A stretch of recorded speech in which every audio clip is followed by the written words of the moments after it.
Welcome to Writers Reading. This program is brought to you as a public service presentation of WPRG TV5 of Harold, Kentucky. Today we have as our guest on our show, Mr. David Deskins. David, welcome to the show. Good to be here. Would you like to tell us a little bit about yourself? Well, I'm native Pike County. I'm the circuit court clerk of Pike County, recently elected. Been writing is a hobby of mine. Been writing for 15, 18, 20 years. Seems like a little poetry at first in college. Published a book about Halley's Comet in 1987. Published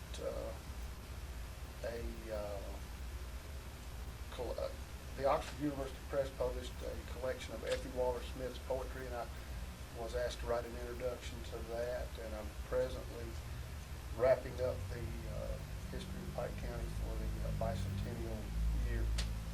Well, we're real proud to have you on here today.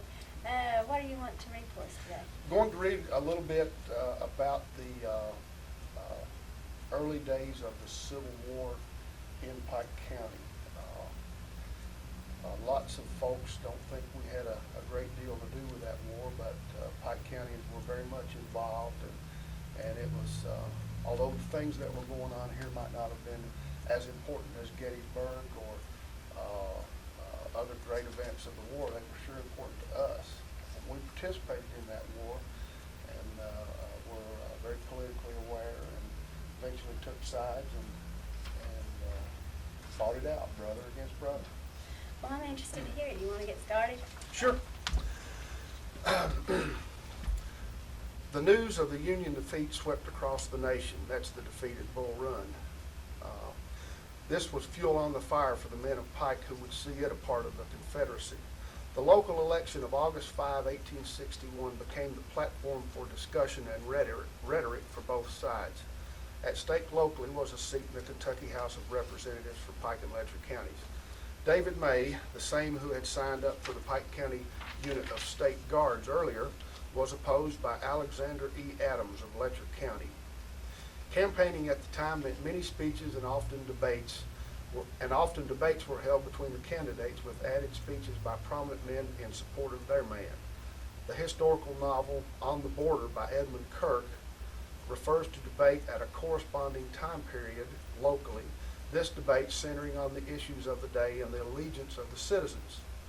William Cecil, Pike County judge at the time, is identified as the primary speaker at these rallies representing the Southern outlook. The identity of the significant speaker for the Union or the status quo is difficult to determine. It may have been that it was Lewis Sowers of Pikeville, a former state representative for Pike and Letcher counties, and a man very active in the Union cause throughout the war. Alexander E. Adams was from Whitesburg. According to William Ely in the Big Sandy Valley, the political campaign was a bitter one. Adams was a recent graduate of Baltimore Commercial College in 1861. When he returned home, he found his homeland in turmoil.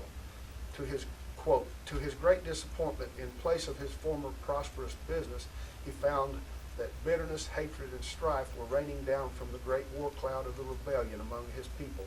The time had come that all men must take sides, and Mr. Adams promptly espoused the cause of the United States government. At a convention of Union men held in Pikeville, Kentucky, Mr. Adams was declared the nominee of the party to represent the people. Mr. Adams made several speeches in the district and was threatened with instant death at some points if he attempted to speak. Yet he made the race without personal violence and was beaten. Then he was notified by a friend to leave the country or he would be taken to Richmond, Virginia. Another example of the tension of the times is found in a public debate concerning the issues of the day held in Campton, Kentucky and Wolfe County during 1861. Wolfe County was a stronghold of federal sentiment. The Union speaker spoke for an hour and a half, often interrupted by storms of applause from the gathered crowd. The speaker for the Southern view was John Milton Elliott, state representative from Floyd County, a man well known to all in eastern Kentucky, highly respected and its greatest orator. During all this time, this quote, during all this time, Mr. Elliott, who had been notified that he must not attempt to speak, sat below and immediately in front of the speaker taking notes. When the shouts of applause had died away, not a man moved, and the ominous stillness that settles on a crowd when every man knows and feels that a crisis is at hand brooded over the assembly. There was a moment of intense and awful stillness in which the tumultuous heart-throbs of every man beat audibly. Mr. Elliott deliberately collected his papers and ascended the platform, forming the judge's bench and the speaker's stand. He had hardly reached his position when the metallic click of a dozen score of pistols told with awful emphasis the fatal resolution of fanatic zeal. Said Elliott, "My countrymen, if any man here holds a faith that will not endure the sunlight of truth, let him cast it from him as a delusion and a snare, and know that I am here this day to speak the truth as God gives me to see it, or to stain the floor with my blood." In a moment the whole scene was changed, and in the pause that followed the utterance of the sentiment of a revolution had been wrought in the wild hearts of his audience.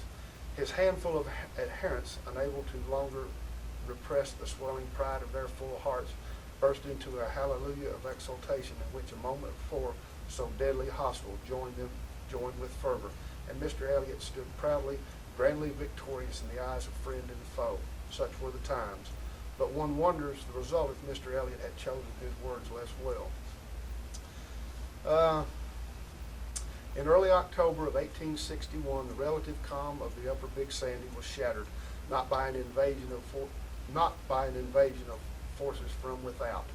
With no one to oppose them, Confederate infantry under John Williams, the 5th Kentucky Infantry, and units of cavalry moved to Pikeville. They took control of the town and encamped.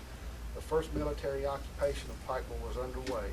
The flag of rebellion waved over the courthouse in Pikeville. The rebel forces camped on the Cecil farm, that's now the Bowles Addition, just outside Pikeville. Besides sending out scouts and other routine military actions, recruiting, drill, etc., the Confederates took action to stabilize the local populace. Though there was no organized resistance, some pikemen were less than happy with this turn of events. John Dills Jr. was one of these, and there were others. According to Dills, quote, "In October 1861, I was arrested at my own house by the order of Colonel John S. Williams, who commanded the Confederate force then camped around Pikeville. I was only a private citizen, but was treated as a felon and sent as a prisoner of war to Richmond, Virginia, under a heavy guard, and placed in the notorious Libby prison for safekeeping." Dill's crime may have been his attendance at a meeting of Union men, later referred to in this narrative, or just the Confederates' fear he may lead opposition to them in the future. Another pikeman was arrested, Clinton Van Buskirk, in a civil suit filed after the war against 11 men, mostly Pike citizens. He stated, "On the blank day of October 1861, in concert with others,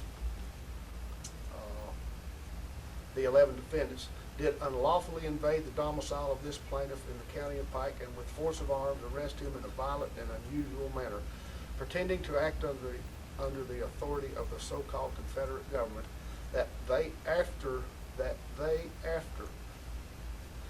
they thus arrested him, they forced him to accompany them as their prisoner, that at the time of the arrest he was a quiet and law-abiding citizen of the state of Kentucky, not acting in the military service of said state of Kentucky or of the United States, that said defendants were not civil officers and not acting by virtue of civil proofs, that he was by them, by their collusion and direction, manacled and tied with iron chains and his hands and feet, and this way was carried to the town of Wytheville, state of Virginia.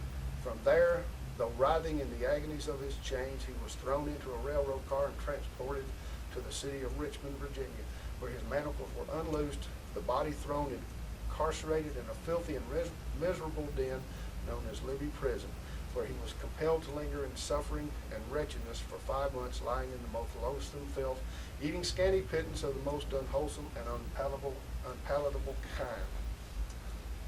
How's our time? Yeah. I'm not sure. If you want to, you can leave it on more. Okay. It's very descriptive. One of the men charged in Van Buskirk's suit was not from Pike. This was John Milton Elliott, the aforementioned. Elliott had reported to Frankfort for the beginning of the new legislative session as the elected representative from Floyd County, but had left on October 4, apparently for Pikeville. In his answering deposition after the war to Van Buskirk suit, Elliott related that he had been placed in charge of transporting prisoners, Dills and Van Buskirk, to Richmond by the Confederate commander, and that he had treated them as kindly as possible within this scope of the orders he had been given. Elliott explained that he had joined the Confederate Army as a recruiter and was following orders. This, the usual offense by soldiers in the rebel army, and thousands of similar suits filed after the war. That John Milton Elliott was in Pikeville so soon after the occupation began is important and may indicate that he was a party to it, perhaps even one of its planners. His appearance so soon afterwards and his actions leave no doubt of his concurrence with the move. There's no doubt that local officials, Judge William Cecil, David May, and Dr. John Emmert, were also key players in the takeover and assisted in the new arm of Confederate military government. For his actions, Elliott was indicted for treason in Frankfort and expelled from the state legislature in December of 1861 for, quote, being directly or indirectly connected with and giving aid and comfort to the Confederate Army, repudiating and acting against the government of the United States and the Commonwealth of Kentucky. John Milton Elliott, after the war, was one of the state's leading citizens, elected judge of the Court of Appeals, 1st Appellate District, where he served until his assassination in 1879. At his funeral in Frankfort was said the following: "To John Milton Elliott, more than to any other man, living or dead, was the South indebted for Southern sentiment in eastern Kentucky. But for him, the armies of the South under Marshall and Williams could not have remained a week in eastern Kentucky, and the recruits gathered into those armies from the eastern mountains were carried there mainly by the spirit and influence of Elliott." Not long after Judge Elliott delivered the two prisoners to Richmond, he was made a member of the Confederate Congress, where he saw Kentucky accepted by the Confederate Congress as the 13th member of the Confederate States of America, December 10, 1861. I didn't realize things like that went on here in Pikeville. Well, the history of eastern Kentucky is now being written by myself, John David Preston, John Britton Wells, Dan Painful. Other people are taking on these local projects. I picked up a book one time called The Civil War in Kentucky, and none of this was in it. I don't think a single incident east of Winchester was mentioned, so I was very disappointed with that book. And it looks like we'll have to do it ourselves. Yeah, that's right.